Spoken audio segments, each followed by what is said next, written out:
Hello friends, welcome back. అందరికీ శివరాత్రి శుభాకాంక్షలు అండి. ఇక అర్లీ మార్నింగ్ బ్రహ్మముహూర్తంలో లేచి ఈరోజు పూజ చేశానండి. బయట తులసి కోట దగ్గర ఇలా ముగ్గులు వేసి పూజ చేశాను. ఇక ఇంట్లో పటిక లింగం పెట్టి పూజ చేశానండి. ఇలా మధ్యలో పెట్టి దీపాలు ఇలా పెట్టాను. ఈరోజు పూజ చాలా ప్రశాంతంగా జరిగిందండి. ఇక స్వామివారికి ఇలా నైవేద్యాలు పెట్టానండి.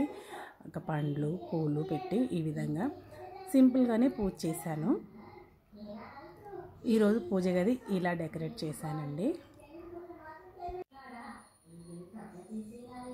స్వామివారికి ఈసారి రకరకాల పుష్పాలతో అలంకరించాను.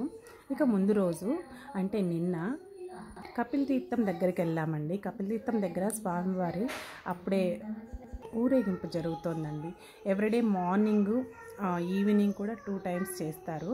ఇక్కడ స్వామివారు చూడండి, బయట ఎంట్రన్స్ దగ్గరే స్వామివారి ఇలా కొద్దిసేపు ఇక్కడ ఆపారు.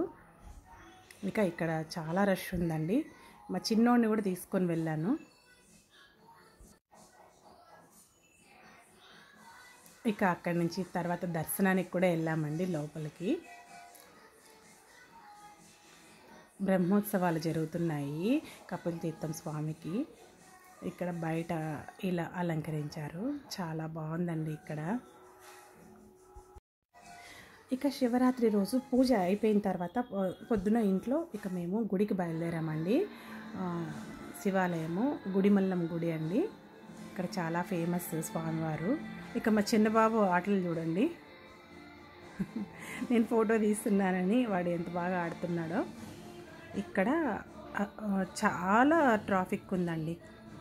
అసలు ఎక్స్పెక్ట్ చేయలేదు, ఫుల్ ట్రాఫిక్. వెహికల్సే ఎన్ని వెహికల్స్ ఉన్నాయంటే మొత్తం అన్ని పార్కింగ్. ఇక్కడ దిగి కొంచెం దూరం నడవాలి. బైక్స్ కార్ కానీ ఏవి అలో చేయట్లేదు. ఫుల్ ఎండగా ఉందండి చూడండి. అస్సలు చాలాసేపు పట్టిందండి ఆ క్యూలోకి ఎంటర్ అయ్యేదానికే. Full sweating. అసలు ఇంత రష్ ఉంటుందని అనుకోలేదు. ఫస్ట్ టైం అండి రావడం ఇక్కడికి. ఎంట డైరెక్ట్గా పడుతుంది నా పైన.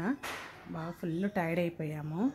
ఇక రిటర్న్ జర్నీలో ఇక్కడ చూడండి వాటర్ ఉన్నాయి. అక్కడ ఏదో నది పోతుందండి, చిన్న కుంటలాగా. ఇక్కడ కాలువలాగా ఉంది. అక్కడ చిన్న చిన్న ఫిషెస్, మన స్పా ఫిషెస్ లాగా ఉన్నాయి. అక్కడ దిగి కొంతసేపు పిల్లలు ఆడుకున్నారు. ఇక మా పెద్ద బాబు అయితే ఆ ఫిష్ని పట్టేదానికి ట్రై చేస్తున్నాడు చూడండి.